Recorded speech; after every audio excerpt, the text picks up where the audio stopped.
à toutes et à tous et bienvenue à cette cérémonie de remise des trophées de l'initiative responsable. C'est un plaisir de vous accueillir ici dans le cadre du salon CPEM Grenoble 2024. Alors, ces trophées ont été créés pour récompenser les entreprises qui se distinguent par leur engagement en faveur d'une industrie plus durable et inclusive. Ils mettent en lumière des démarches concrètes qui répondent aux grands défis environnementaux, sociaux et sociétaux. Le choix des lauréats a été confié à un jury composé d'experts issus du monde industriel, académique et institutionnel. Leur mission a été d'évaluer les démarches selon leur impact, leur originalité et leur alignement avec les objectifs de développement durable. Laissez-moi vous présenter les membres du jury. On a d'abord Tatiana Reyes, si vous voulez vous lever, enseignante, chercheuse et directrice de l'Institut de Chambéry et qui fait partie également des arts et métiers. Elmi Benrejeb, maître de conférence à Grenoble INP et rattachée au laboratoire GESCOP. Bruno Renard, coprésident de l'AE2I, l'Association des entreprises inclusives de l'Isère, et responsable de la RSE du CEA. Elisabeth Delavessière, chargée de mission innovation pour Grenoble-Alpes Métropole. Et Marion Laure, chargée de mission écologie industrielle et territoriale pour Grenoble-Alpes Métropole. Pour ces trophées, 8 entreprises ont été sélectionnées parmi de nombreuses candidatures. Elles ont été choisies pour leur capacité à transformer leurs engagements en actions mesurables, qu'il s'agisse de réduire leur empreinte carbone, d'améliorer leurs pratiques sociales ou de promouvoir l'inclusion. Voici la liste de nos 8 nominés. Nous avons d'abord Adev Materials, qui se trouve au stand C14, qui propose des solutions adhésives et collages techniques. Leur démarche concerne principalement leur trajectoire carbone et le calcul de l'empreinte carbone de leurs produits, ainsi que la minimisation des déchets et la valorisation de leur chute de production. Ensuite, nous avons Bodetime au stand K11, qui propose des solutions de gestion de temps. Ils ont notamment créé une horloge à aiguille éco-conçue. Nous avons ensuite Itensia au stand J14, qui est un spécialiste des technologies de l'information et de communication. Leur démarche vise notamment le reconditionnement de parcs d'équipements de téléphonie et d'informatique et l'amélioration de la biodiversité autour de leur site industriel. Nous avons ensuite Keos au stand C16, qui est une start-up qui réemploie des pièces détachées de maintenance industrielle. Leur démarche vise à réemployer le stock dormant de pièces industrielles. Ensuite, nous avons Odoo au stand H23, qui est un fournisseur de systèmes de connexion. Leur démarche concerne notamment leur trajectoire carbone et leur changement de process pour limiter l'exposition des employés aux produits toxiques. Ensuite, nous avons Popelman Capsto, stand C38, qui propose des protecteurs plastiques. Ils ont travaillé sur la valorisation de leurs déchets de production et sur le calcul de l'empreinte carbone de leurs pièces. Ensuite, nous avons Spanset, stand B43, qui développe des solutions pour le levage et la manutention de charges complexes. Ils ont travaillé sur une éco-innovation d'une élingue de levage. Et enfin, nous avons le groupe UPERJ, composé notamment de All Battery et Enix Power Solutions, au stand M8, qui est spécialisé dans la distribution de produits consommables, indispensables et non stratégiques dans le domaine de l'énergie autonome. Ils ont un indice d'égalité professionnelle élevé et une réflexion avancée sur leur politique RSE. Pour présenter l'Institut de Chambéry et annoncer les 3 lauréats de cette édition, j'invite Joachim Jusselve, à l'initiative de ces trophées, à me rejoindre. Ouais. Merci, bonsoir à tous. Donc, je suis effectivement de l'Institut Arts et Métiers de Chambéry. Donc nous, on est dans la partie de la recherche académique et on travaille depuis une trentaine d'années sur les problématiques de l'économie circulaire. Et on s'attache à trouver des solutions, développer des solutions pour mesurer les impacts environnementaux notamment et à concevoir pour une économie plus circulaire. Et donc on a proposé à la demande de l'organisation du salon ce trophée pour essayer de mettre en lumière plutôt des initiatives. Hein. On n'est pas forcément sur des démarches qui aujourd'hui s'inscrivent totalement ou répondent à tous les enjeux sociaux et pour être dans un monde soutenable. Mais les petites initiatives, espérons-le, feront demain des solutions viables et concrètes pour aller vers plus de soutenabilité.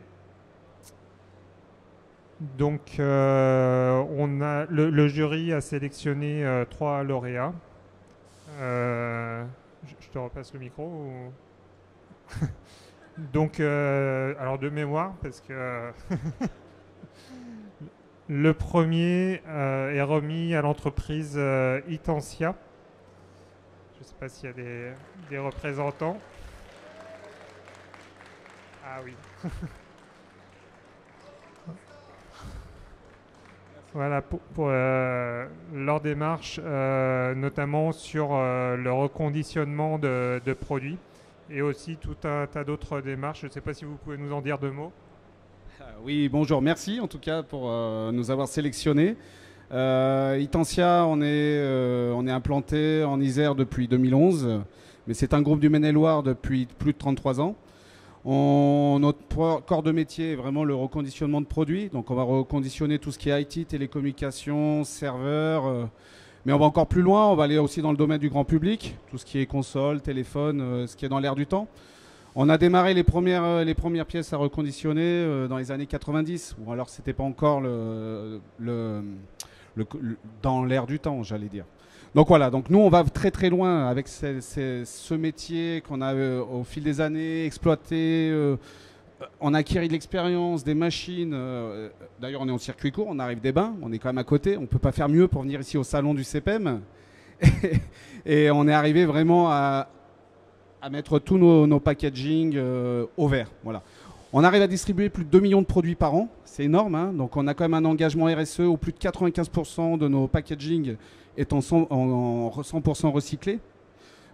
Si vous allez dans le Maine-et-Loire, vous allez voir, parce que Grenoble le prête un petit peu moins, mais dans le Maine-et-Loire, on a nos moutons qui sont à côté de nous pour tondre la pelouse. On est aussi producteur de miel, on fait plus de 100 kilos de miel par an. Donc voilà, nos abeilles nous remercient et on a des collaborateurs qui s'en occupent chaque jour. Mais voilà, donc on est vraiment implanté dans le Maine-et-Loire et dans l'Isère pour accompagner les entreprises, pour accompagner que ce soit dans le semi-conducteur, dans le grand public. Voilà, on est acteur majeur dans cette action et notre patron nous en remercie tous les jours. Voilà, en tout cas je vous remercie, merci pour tout et je vous souhaite bon salon à tous.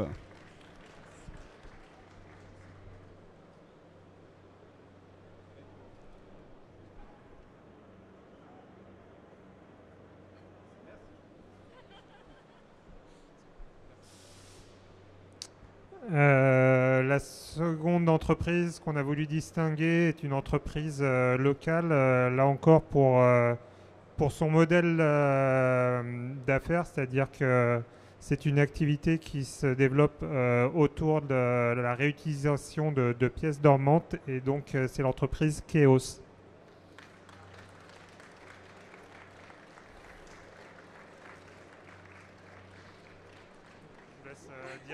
Vous pouvez nous dire un mot sur votre entreprise et ce que vous faites?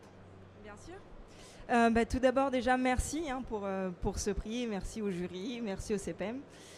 Donc nous, Keos, on est basé à Voiron, en Isère. Et effectivement, depuis 5 ans, on aide les industriels à mettre en vente leur stock dormant auprès d'autres industriels. Donc vraiment donner une seconde vie à ces pièces de maintenance plutôt que de les mettre à la poubelle ou de les laisser prendre la poussière dans les stocks. Niveau RSE en interne, donc on est une vingtaine de collaborateurs, on a plus de 8 nationalités, on est sur une grande diversité aussi, une grande parité puisqu'on est à 50-50, tout pile, entre hommes et femmes dans l'entreprise. On n'a pas de moutons parce qu'on est en centre-ville de Voiron, mais on y pensera.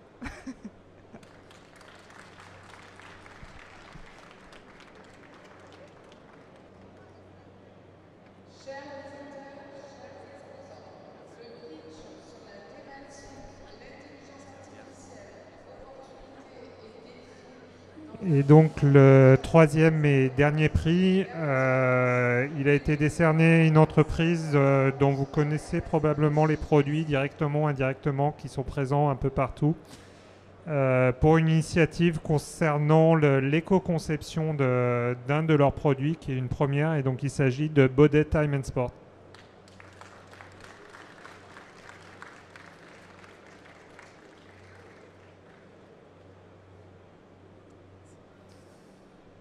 Je vous laisse également nous dire un petit mot. Tout d'abord, merci pour la remise de ce trophée. Je suis d'autant plus fier qu'on est la deuxième entreprise du Maine-et-Loire avec le premier lauréat. La société Baudet, c'est une entreprise qui existe depuis 156 ans. Entreprise familiale, toujours. On est un effectif de 1070 salariés aujourd'hui.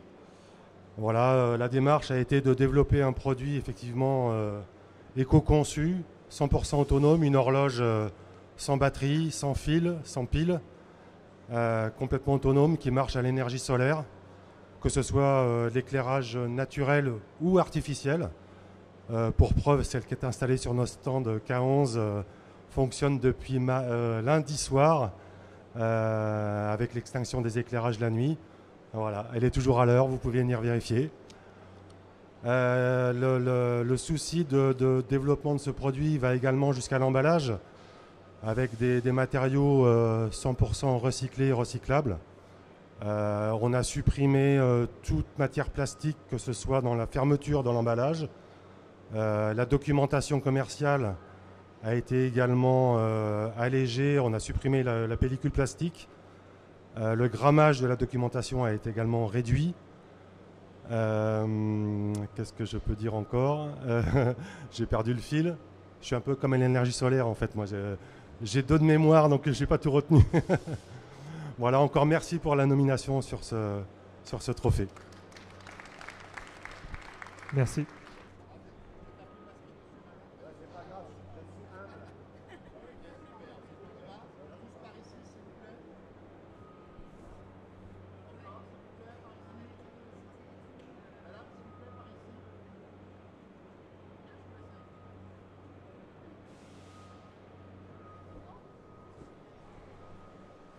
Bien, merci à tous. J'espère que